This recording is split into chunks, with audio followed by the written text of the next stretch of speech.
Hello everyone and welcome to my YouTube channel. Today we are going to discuss about how to delete your Facebook account permanently on iPhone after the latest update.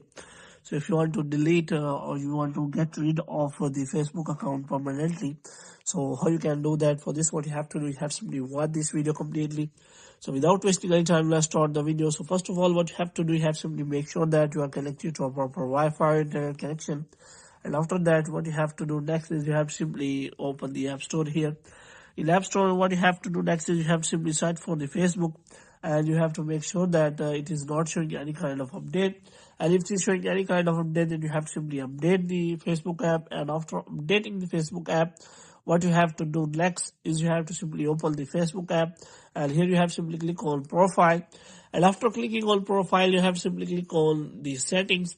And here what you have to do, you have to simply click on Account Center here. And after that, what you have to do, you have to simply click on Personal Details. In Personal Details, you will find the option of Account Ownership and Control. So you have to simply click on that. And after that, the two options will be available. The first one is Generalization and second one is Deactivation or Deletion. So if you want to deactivate your account, then you have to simply click on that. So here you have to simply select the account you want to delete it permanently. So you have to simply select the delete account. Delete your account is permanent. When you delete your Facebook account, you won't be able to retrieve or content or information that you have shared on Facebook. So you have to make sure about that, and you have to simply click on continue.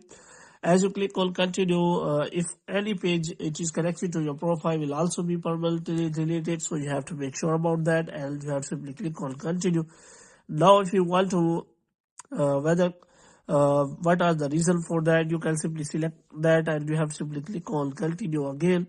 And after that, what you have to do, you have to simply click on again continue. And after that, the first one is whether you want to keep the messenger, then you can simply deactivate your account. And after that, you can also download your information, and if you do not want to do it, you have to simply click on continue again. And after that, here you have simply provide your password, and after providing the password, so you have to simply click on continue again. And here is option available that if you do not change your mind, then you can simply have 30 days that you can simply log in your account back, and your account will be reactivated again. So hope you have liked this video. If you get more videos like these, you can subscribe our channel.